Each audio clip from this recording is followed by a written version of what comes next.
Kuwait City is the capital and largest city of Kuwait. It has a population of 2.38 million in the metropolitan area. Located at the heart of the country on the shore of the Persian Gulf, and containing Kuwait's parliament, most governmental offices, the headquarters of most Kuwaiti corporations and banks, it is the political, cultural and economic center of Kuwait.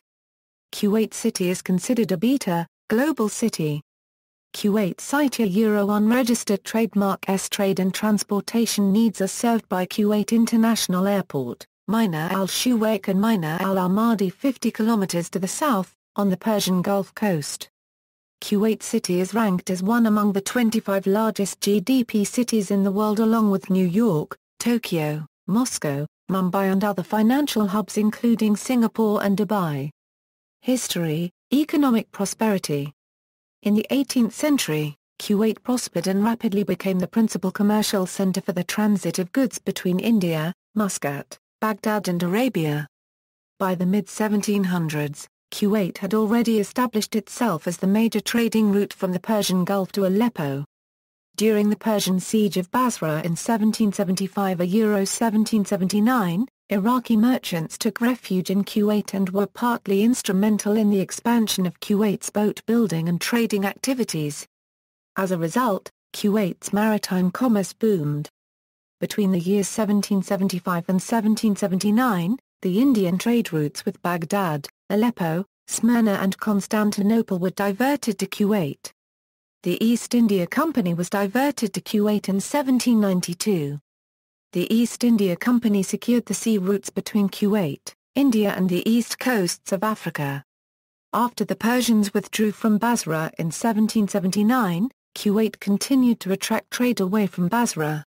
The flight of many of Basra's leading merchants to Kuwait continued to play a significant role in Basra's commercial stagnation well into the 1850s. Regional geopolitical turbulence helped foster economic prosperity in Kuwait in the second half of the 18th century. Kuwait became prosperous due to Basra's instability in the late 18th century. In the late 18th century, Kuwait partly functioned as a haven for Basra's merchants fleeing Ottoman government persecution. By 1800, it was estimated that Kuwait's sea trade reached 16 million Bombay rupees. Kuwait's pre-oil population was ethnically diverse. The population consisted of Arabs, Persians, Africans, Jews and Armenians.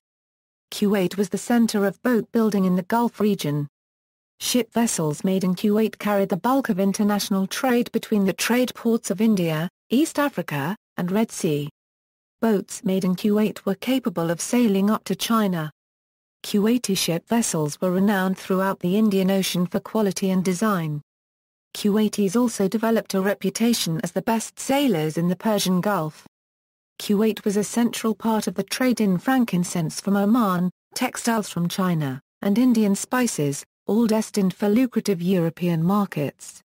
Kuwait was also significant in the horse trade. Horses were regularly shipped by the way of sailing boats from Kuwait. In the mid-19th century, it was estimated that Kuwait was exporting an average of 800 horses to India annually. Kuwait was divided into three areas, Sharq, Jibla and Merkb. Sharq and Jibla were the most populated areas. Jibla was inhabited by immigrants from Saudi Arabia, Iraq and Bahrain. Sharq was mostly inhabited by Persians. In the early 20th century, Kuwait was dubbed the Marseille of the Gulf, because its economic vitality attracted a large variety of people. In a good year, Kuwait's annual revenue actually came up to 100,000 rials. The governor of Basra considered Kuwait's annual revenue an astounding figure. A Western author's account of Kuwait in 1905, in the first decades of the 20th century, Kuwait had a well-established elite, wealthy trading families who were linked by marriage and shared economic interests. The elite were long-settled, urban, Sunni families, the majority of which claimed descent from the original 30 Bani Utubi families. The wealthiest families were trade merchants who acquired their wealth from long-distance commerce, shipbuilding and pearling. They were a cosmopolitan elite. They traveled extensively to India, Africa and Europe. The elite educated their sons abroad more than other Gulf Arab elite. Western visitors noted that the Kuwaiti elite used European office systems, typewriters and followed European culture with curiosity. The richest families were involved in general trade. The merchant families of Al-Ghanim and Al-Hamid were estimated to be worth millions before the 1940s. Downfall of economy. In the early 20th century, Kuwait immensely declined in regional economic importance, mainly due to many trade blockades and the world economic depression.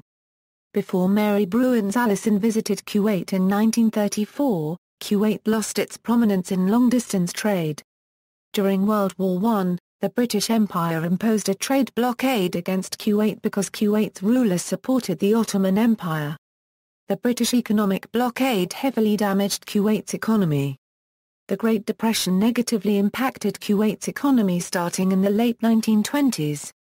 International trading was one of Kuwait's main sources of income before oil. Kuwaiti merchants were mostly intermediary merchants. As a result of European decline of demand for goods from India and Africa, the economy of Kuwait suffered. The decline in international trade resulted in an increase in gold smuggling by Kuwaiti ships to India. Some Kuwaiti merchant families became rich due to gold smuggling to India. Kuwait's pearling industry also collapsed as a result of the worldwide economic depression. At its height, Kuwait's pearling industry led the world's luxury market, regularly sending out between 750 and 800 ship vessels to meet the European elite's need for luxurious pearls. During the economic depression, luxuries like pearls were in little demand. The Japanese invention of cultured pearls also contributed to the collapse of Kuwait's pearling industry. Following the Kuwaiti-Euro-Najd War of 1919 to 1920, Ibn Saud imposed a trade blockade against Kuwait from the years 1923 until 1937. The goal of the Saudi economic and military attacks on Kuwait was to annex as much of Kuwait's territory as possible. At the Aqaba Conference in 1922, the boundaries of Kuwait and Najd were set. Kuwait had no representative at the Aqaba Conference. Ibn Saud persuaded Sir Percy Cox to give him two-thirds of Kuwait's territory. More than half of Kuwait was lost due to Aqaba. After the Aqaba Conference, Kuwait was still subjected to a Saudi economic blockade and intermittent Saudi raiding. In 1937, Freya Stark wrote about the extent of poverty in Kuwait at the time. Some prominent merchant families left Kuwait in the early 1930s due to the prevalence of economic hardship. At the time of the discovery of oil in 1937, most of Kuwait's inhabitants were impoverished. Discovery of oil. In 1937, a 15-year trade blockades against Kuwait were lifted and Kuwait's large oil reserves were discovered by the U.S.-British Kuwait Oil Company. Exploration was delayed until after World War II. The use of oil only began in 1951. Between World War II and 1948, Kuwait's inhabitants were still largely impoverished. A few years after the end of World War II, oil exploration finally began. In 1951, a major public work program began to enable Kuwaitis to enjoy a better standard of living. By 1952, the country became the largest exporter of oil in the Persian Gulf region. This massive growth attracted many foreign workers, especially from India. Independence and beyond. On June 19, 1961, Kuwait became independent with the end of the British protectorate. The Sheikh Abdullah III al-Salam al-Sabah became an emir, and the country joined the Arab League. Iraq laid claim that Kuwait was part of its territory, but formally recognized Kuwait's independence and its borders in October 1963. Under the terms of a newly drafted constitution, Kuwait held its first parliamentary elections in 1963. The exploitation of large oil fields improved Kuwait's economy. Kuwait settled its boundary disputes with Saudi Arabia and agreed on sharing equally the Saudi-Euro-Kuwaiti neutral zone's petroleum reserves. During the 1970s, the Kuwaiti government nationalized the Kuwait Oil Company, ending its partnership with British Petroleum. In the early 1980s, Kuwait experienced a major economic crisis after the Souk al-Manik stock market crash and decrease in oil price. This prompted the Emir Jabir al-Ahmad al-Jabir al-Sabah to recall the National Assembly in 1981. However, the crisis was short-lived as Kuwait's oil production increased steadily to fill the gap caused by decrease in Iraq's and Iran's oil production due to the Iran-Iraq War. The National Assembly was dissolved again in 1986. Geography and climate. Kuwait City has a hot desert climate and is one of the hottest cities and summers on Earth. Its winters are warm with very little rainfall. Sandstorms are quite frequent in mid-year. Summer temperatures regularly exceed 45 degrees Celsius, and temperatures over 50 degrees Celsius are not uncommon in the summer, especially in heat waves. Nighttime lows often remain above 30 degrees Celsius. Winters, however, frequently see nighttime temperatures drop below 8 degrees Celsius.